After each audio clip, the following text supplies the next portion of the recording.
आज अपन जयशंकर प्रसाद के बारे में, इनका जन्म, जैसे लेखक का परिचय पूछते हैं उसमें इनकी महत्वपूर्ण रचनाएं जो काव्य से संबंधित है, कौन से निबंध, वो सब एक साथ पढ़ने वाले हैं। देखो, जयशंकर प्रसाद जीवन परिचय। जन्म 30 जनवरी 1889 वाराणसी यूपी में, और मृत्यु 15 नवंबर 1937 से वाराणसी में हुई थी इनकी। माता श्रीमती मुन्नी देवी, पिता बाबू देवी प्रसाद। शिक्षा, प्रारंभिक शिक्षा क्वींस कॉलेज काशी में तथा शेष शिक्षा इनकी घर पर ही हुई थी।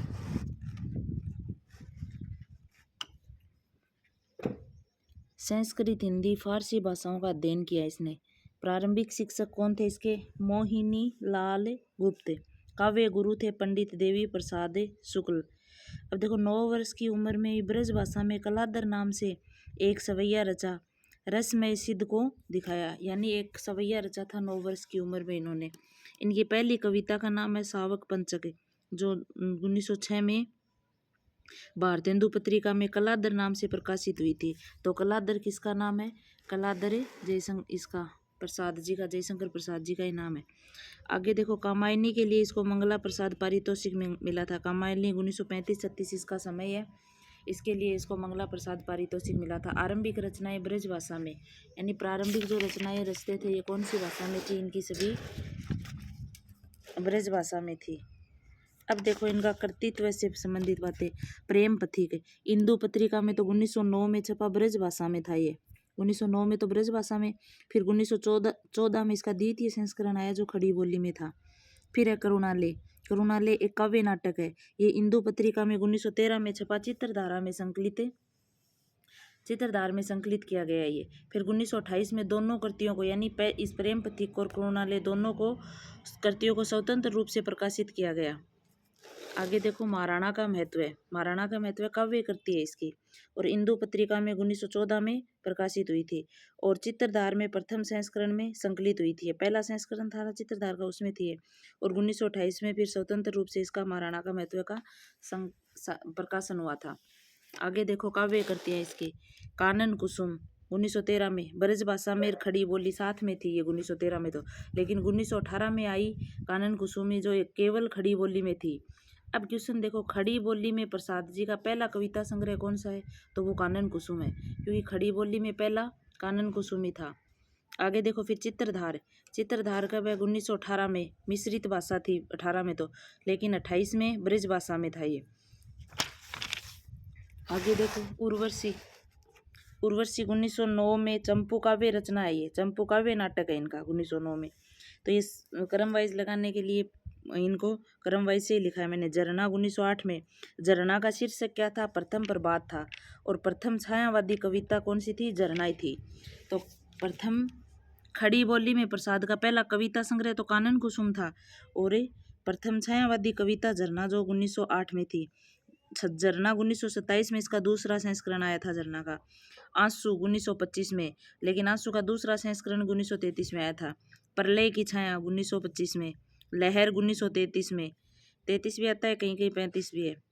और कामायनी 1935 भी है, और 36 भी है। अब देखो, इनके उपन्यास 3 ही है जो वेरी इंपॉर्टेंट है। कंकाल 1929 में, तितली 1934 में, इरावती 1938 में जो अपूर्ण था, लेकिन सर्वाधिक प्रसिद्ध उपन्यास कौन सा था इनका? तितली था। आगे देखो, फिर इनकी कहानियाँ भी वेरी इंपॉर्टेंट है। तो इनकी कहानियों को देखो, 70 कहानियाँ लिखी थी वैसे इसने, मैंने इंपॉर्टेंट ही लिखी हैं। छाया 1912 में, प्रतिध्वनि 1928 में, आकाशदीप 1928 में, आंधी 1931 में, इंद्रजाल 1936 में। फिर देखो, इसने कुछ रचनाओं का संपादन, इनकी जो समग्र रचनाएं ना, इनका संपादन किसने किया था? तो सत्य प्रकाश मिश्र ने तो जयशंकर प्रसाद ग्रंथावली के नाम से 7 खंडों में किया था, और लोक भारती प्रयागराज से ये प्रकाशित होता था। ओम प्रकाश सिंह ने इसका जयशंकर प्रसाद ग्रंथावली 4 खंडों में प्रकाशित की। ये कहाँ से होता था प्रकाशित? दिल्ली से। तो ओम प्रकाश ने 4 खंडों में, और सत्य प्रकाश ने 7 खंडों में, याद रखना ये। अब देखो, इसके नाटक जो अंडरलाइन किए हुए ना वो सारे इंपॉर्टेंट है। उर्वशी देखो, चंपू काव्य नाटक है इसका 1909 में। सज्जन 1910 में। कल्याणी परिणय 1912 में। प्रायश्चित 1913 भी है, 14 भी है। राज्यश्री 1915 में। विशाख 1921 में। अजात शत्रु 1922 में। फिर है जन्मेजय का नाग यज्ञ 1926 में, कामना 1927 में, स्कंदगुप्त 1928 में, नेट में है ये। और एक घूंट 1930 में, एक घूंट को पहला हिंदी एकांकी भी मानते हैं। चंद्रगुप्त 1931 में, ध्रुव स्वामिनी 1933 में, अग्निमित्र इसका अपूर्ण नाटक है। आगे देखो इसके लिए याद रखने योग्य बातें। तो पहली कहानी कौन सी है? ग्राम, जो इंदु पत्रिका में प्रकाशित हुई थी। इसकी पहली कहानी क्या है? ग्राम, जो इंदु पत्रिका में प्रकाशित हुई थी। 5 कहानियों संग्रह में लगभग 70 कहानियां हैं इसकी। और इनकी कहानियां भाव प्रधान आदर्शवादी कहानियां लिखी थी इन्होंने। और दृश्य प्रधान नाटकीयता चित्रात्मकता का प्रयोग अपनी कहानियों के शिल्प में इसने किया था। और इनकी कहानियां राष्ट्रीय और ऐतिहासिक पृष्ठभूमि पर आधारित हैं। ठीक है, ये प्रसाद जी का महत्वपूर्ण बातें थी जो अपने एग्जाम के लिए इम्पोर्टेंट है। First grade, second grade, NET, JRF, PhD, इन सब के लिए, टीजीटी, पीजीटी सब के लिए है भाई, क्योंकि सबका पेपर मैंने आपको करवा दिया है। उन पेपरों में देख लेना, यही रचनाएं पूछी हुई हैं। तो मैंने सोचा इन 4-5 कवियों का एक साथ ही डालते हैं। तो जीवन परिचय देखो, जीवन परिचय 21 फरवरी 1899 में है इनका, निराला जी का। और महिसादल मिदनापुर गांव है जो पश्चिमी बंगाल में, महिसादल मिदनापुर पश्चिमी बंगाल। मूल नाम था इसका सूर्य कुमार, पिता का नाम था राम साई त्रिपाठी, महिसादल के सिपाही थे ये। और पत्नी का नाम है मनोहरा देवी। और इनका निधन हुआ था 15 अक्टूबर 1961 में इलाहाबाद यूपी में। तो इनके पूछा जा सकता है, क्योंकि देखो कौन सा सत्य है कौन सा असत्य है, तो ये एक एक दे के पूछते हैं ना, वैसे इनमें इम्पोर्टेंट है, ये उन्हीं का करवा रही हूँ पूरा। तो आगे देखो, मुक्तक छंद के प्रवर्तक हैं ये। और छायावाद के रुद्र कहे जाते हैं। रुद्र यानी शिव, शिव का पर्यायवाची क्यों है? क्योंकि इन्होंने जैसे भगवान शिव ने जहर को पिया था, वैसे समाज के अंदर जितनी रूढ़ियाँ परंपराएं जो थी ना, उन सब का घूंट इसने जहर की तरह अपने काव्य में पिया है। तो इसलिए इसको छायावाद का रुद्र कहते हैं। महाप्राण वर्णों के कारण प्रयोग करने के कारण इनका नाम क्या पड़ा था? महाप्राण निराला। सरोज स्मृति हिंदी साहित्य का प्रथम शोक गीत है। सरोज स्मृति अपने हिंदी साहित्य में पहला सबसे बड़ा शोक गीत है। इनके आध्यात्मिक गुरु कौन है? स्वामी विवेकानंद है। आगे देखो, इनकी छायावादी एवं प्रगतिवादी लेखन किया था इसने। छायावादी तो किया था ही, लेकिन प्रगतिवादी लेखन भी किया था। अब देखो, कृत्तिवास रामायण की एक पंक्ति, वो पंक्ति क्या है? रावण पर राम की विजय शक्ति का ही आशीर्वाद थी के आधार पर राम की शक्ति पूजा करती की रचना की थी। यानी ये कृत्तिवास रामायण, इसकी एक पंक्ति पढ़ी थी इसने, इसके आधार पर राम की शक्ति पूजा की रचना की थी। इनकी प्रथम कविता है जन्मभूमि, 1920 में प्रभा पत्रिका में प्रकाशित हुई थी। पहला कविता संग्रह अनामिका नाम से 1923 में प्रकाशित हुआ था। और निराला रचनावली 8 खंडों में है। निराला तो रचनावली है और प्रसाद ग्रंथावली है, तो ये याद रखनी है आपको। अब देखो इनकी कृति परिचय। कृतियों में इन्होंने कविता, कहानी, उपन्यास लिखे थे। अब देखो कविता संग्रह पहले अनामिका 1923 में, परिमिल 1930 में, गीतिका 1936 में, और द्वितीय अनामिका भी निकाली थी भी इन्होंने। और द्वितीय अनामिका 1939 में, जिसमें राम की शक्ति पूजा और सरोज स्मृति में संकलित है। जो दोनों रचनाएं है ना, ये द्वितीय अनामिका में संकलित है इनके।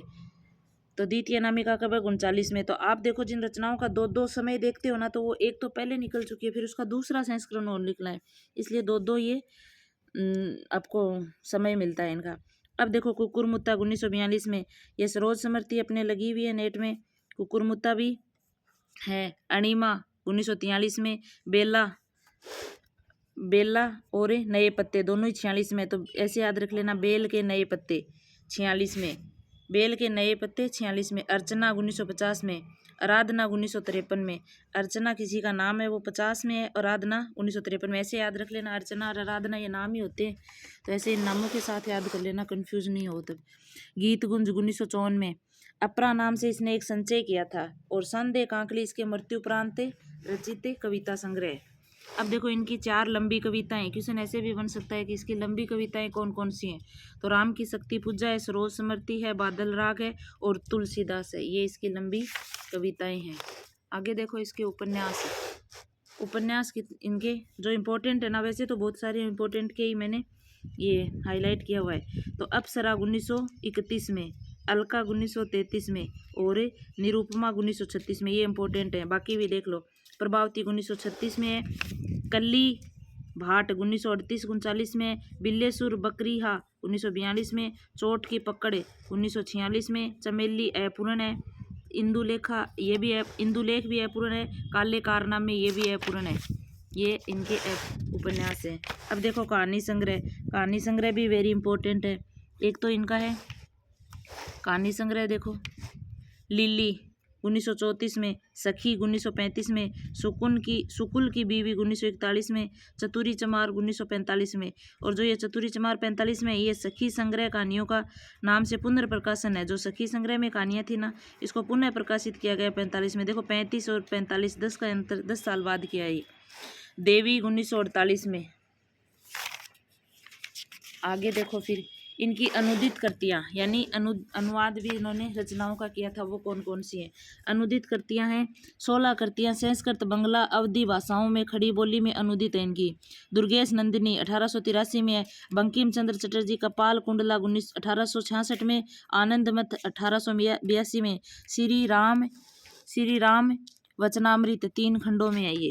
तो ये अनुदित करती है इसकी। अब देखो संपादन किया था इसने पत्र पत्रिकाओं में, तो 1922 में 23 में कोलकाता से समन्वय पत्र का संपादन किया था। और ये समन्वय पत्र रामकृष्ण मिश्र द्वारा प्रकाशित होता था। रामकृष्ण मिश्र द्वारा संपादित समन्वय पत्र था, इसका संपादन 1922 में किया था इन्होंने। और 1923 में मतवाला पत्रिका का संपादन किया। फिर देखो 1900 गंगा पुस्तक माला लखनऊ में कार्य करते हुए 1935 में इन्हीं की सुधा मासिक पत्रिका का संपादन भी किया था। यानी 1935 तक जो सुधा मासिक पत्रिका थी उनका संपादन भी किया था। तो ये निराला से संबंधित है। अब देखो पंथ से संबंधित है। पंथ को क्या कहते हैं? छायावाद का विष्णु कहते हैं। ये छायावाद, प्रगतिवाद एवं अरविंद दर्शन से प्रभावित थे पंथ। मानवतावादी काव्य सर्जन भी किया इन्होंने। और नंद दुलारे वाजपेयी जी ने इनको छायावाद का प्रवर्तन कहा है। आचार्य रामचंद्र शुक्ल जी ने इनको छायावाद का प्रतिनिधि कहा है पंत जी को। और प्रकृति के सुकुमार कवि भी कहे जाते हैं। प्रथम छायावादी काव्य करती है इसकी उच्छ्वास 1922 में। और पल्लव 1928 में जो अपने लगी हुई भी है, 28 भी है, इनका 26 भी है। कविता संग्रह की भूमिका छायावाद का मैनिफेस्टो कहते हैं। यानी इसको छायावाद का मैनिफेस्टो या घोषणा पत्र पल्लव को ही कहते हैं। युगांत कब है? 1936 में। छायावाद की अंतिम रचना मानी जाती है ये युगांत। और प्रगतिवाद की प्रथम रचना मानी जाती है युगांत। 1938 में रूपाब पत्रिका का संपादन भी किया था इन्होंने। कब? 1938 में। और रूपाब कैसी पत्रिका थी? मासिक पत्रिका थी। आगे देखो फिर 1950 50 से 57 के मध्य आकाशवाणी में परामर्शदाता के रूप में कार्य किया। यानी 1950 से लेकर 57 तक इन्होंने आकाशवाणी में भी काम किया था। इनका जीवन परिचय देखते हैं।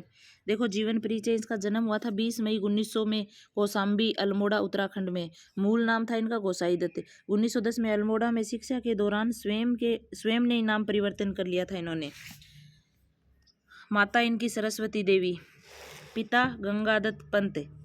मृत्यु 28 दिसंबर 1977 को प्रयागराज में हुई थी। और 7 वर्ष की उम्र में ही कविता लेखन स्टार्ट कर दिया था इन्होंने। कितने साल की उम्र में? 7 साल की उम्र में ही। 18 वर्ष की उम्र में कवि के रूप में पहचान हुई थी इनकी। और 1907 से लेकर 8 के मध्य के काल को स्वयं कवि ने अपने कवि जीवन का प्रथम चरण माना। ये कविताएं वीणा में संकलित हैं। यानी इनकी एक कृति है वीणा, इसमें ये सब संकलित है। आगे देखो फिर कवि ने स्वयं अपनी काव्य कृति वीणा को तोतली या तूतली भाषा में, अपन बोलते हैं ना तोतली भाषा, उस बोली में इसने क्या कहा था? एक बालिका का उपहार कहा था। जो अपनी वीणा रचना थी ना, उसको ही इसने तोतली भाषा में एक बालिका का उपहार कहा था। कुल 28 पुस्तकें प्रकाशित की थी, जिसमें से कविता, पद्य, नाटक एवं निबंध शामिल हैं। यानी कुल 28 इसकी पुस्तकें थी। अब देखो इनकी काव्य कृतियाँ इम्पोर्टेंट है, वे सभी जो हाईलाइट की हुई ना वो सारी इंपॉर्टेंट है। छायावादी कृतियाँ उच्छ्वास है, वीणा है, ग्रंथि 1920 में, पल्लव 1928 में, गुंजन 1932 में है। ये तो इनकी छायावादी कृतियाँ हैं 5। फिर प्रगतिवादी हैं 3, युगांत 1936, युगवाणी 1939, ग्राम्या 1940 में है।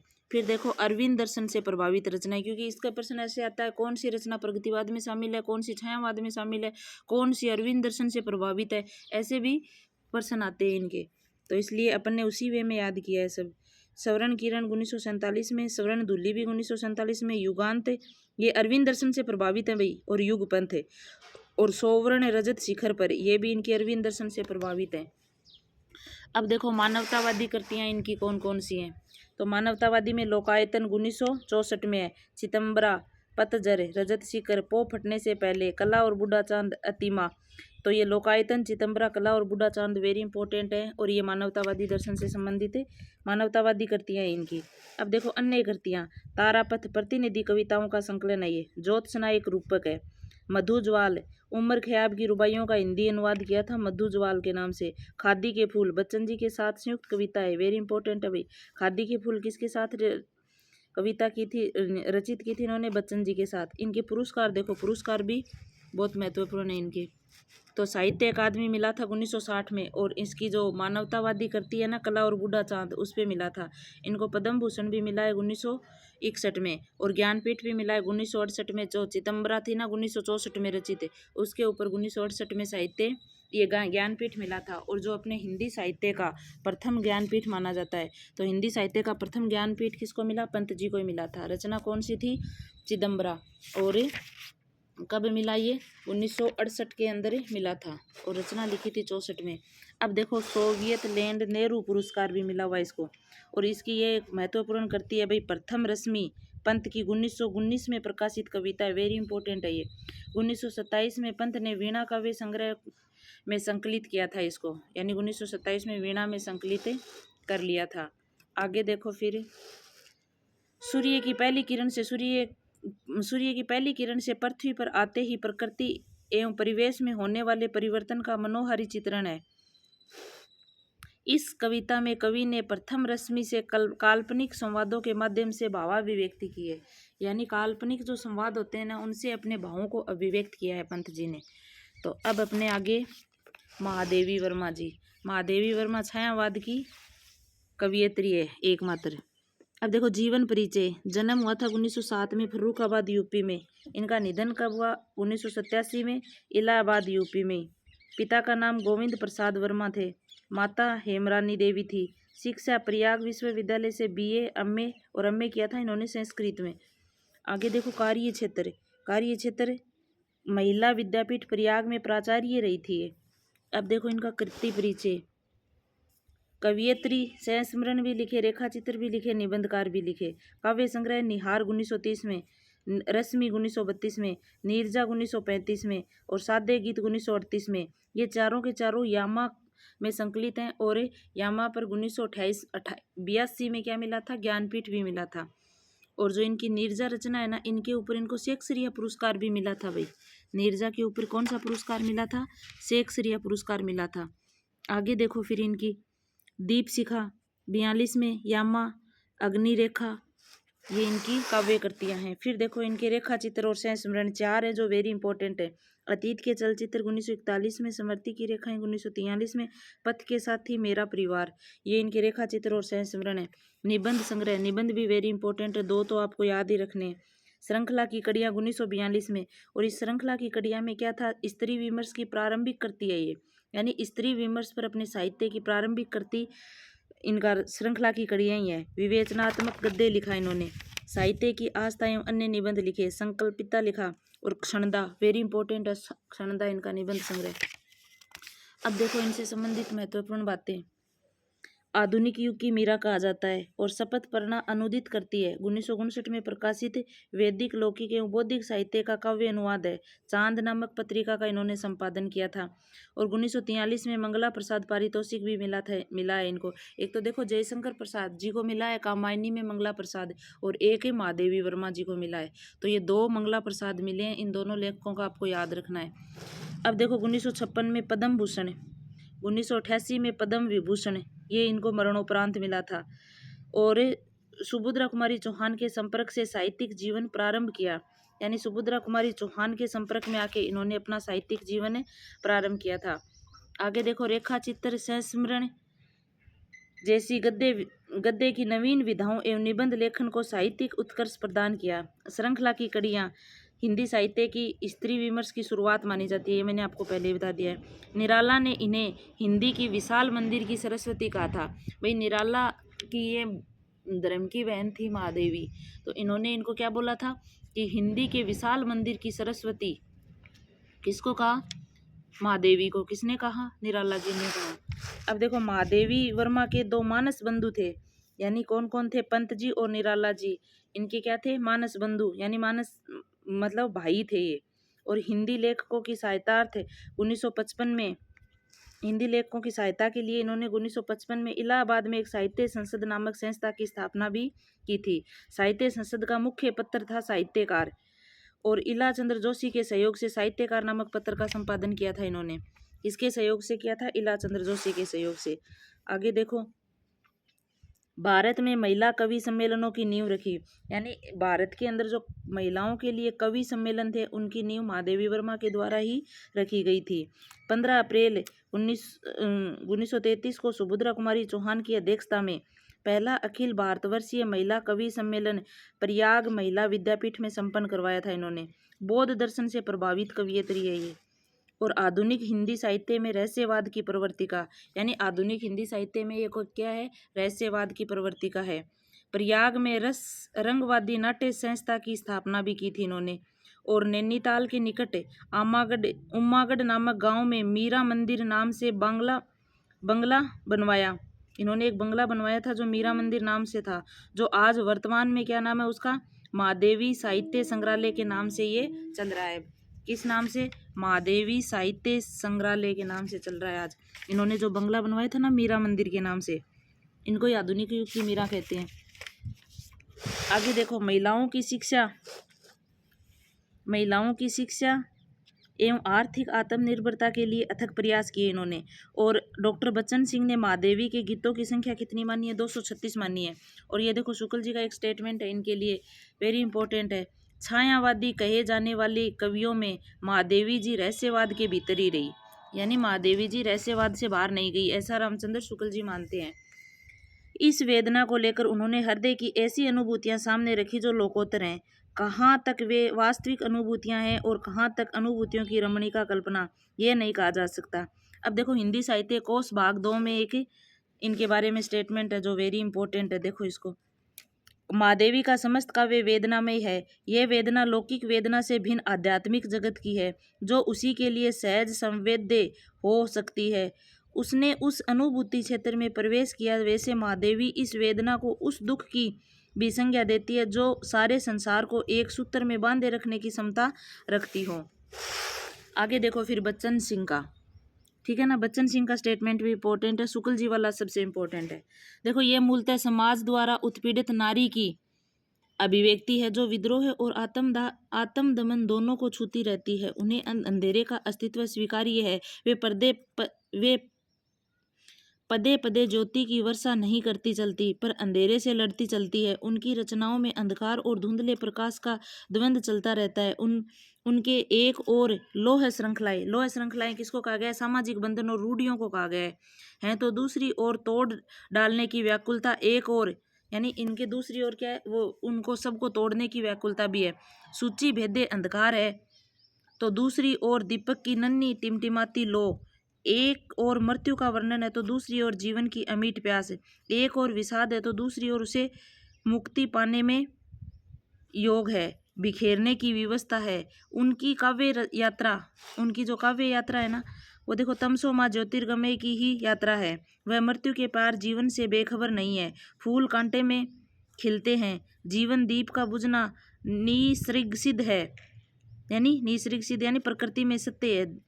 एक दिन सबकी मृत्यु होनी है, तो जीवन दीप का बुझना ये शाश्वत सत्य है, यानी प्रकृति में सत्य बात है। ये जलना उसका रहस्य है। महादेवी को इसी रहस्य की तलाश है। जीवन इसी तलाश का नाम है।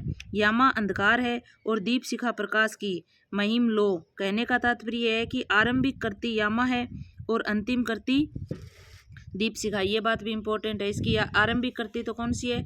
यामा है, और अंतिम करती दीप शिखा। ये महादेवी वर्मा के बारे में इंपॉर्टेंट बात है जो बच्चन सिंह की है। अब देखो, एक नगेंद्र की स्टेटमेंट भी है। नगेंद्र क्या कहते हैं? महादेवी जी के कविताओं में आरंभ से ही विस्मय, जिज्ञासा, व्यथा और आध्यात्मिकता के भाव मिलते हैं। वे भाव निरंतर अधिक प्रौढ़ और परिमार्जित होते गए हैं। इसमें संदेह नहीं है कि महादेवी के गीत भाव प्रधान हैं। उनके विविध गीतों में व्यथा, आशा, अज्ञात प्रिय के प्रति प्रणय, निवेदन और साधना की विविधता अनुभूतियों के स्वर मुखरित होते हैं। उन्हें अनुभूतियों की विचार से समन्वित करने का प्रयास किया है, अर्थात रहस्यवादी चेतना की स्वीकृति दी है। ये बात याद जरूर रखनी है। नगेंद्र ने क्या कहा था कि रहस्यवादी चेतना की स्वीकृति महादेवी वर्मा ने दी है। आगे देखो, ये अन्य छायावादी कवियों के सम्मान वे भी हृदय और बुद्धि के विरोध का निराकरण कर काव्य में दोनों ही अखंड स्थिति का समर्थन करती है। महादेवी ने अज्ञात प्रियतम के प्रति प्रणय निवेदन किया है, किंतु उनका प्रणय दुख प्रधान है। वे प्रिय से मिलन की कामना नहीं करती, क्योंकि मिलन में तो व्यक्तित्व का ही नाश हो जाता है। महादेवी क्या मानती है कि प्रिय से मिलन की कामना नहीं करती, वो प्रिय में मिलन के व्यक्तित्व ही नाश हो जाता है। इसलिए महादेवी का वेरी इंपॉर्टेंट है ये जो बात है वो, मिलन का मत नाम लो, मैं विरह में चीर हूँ।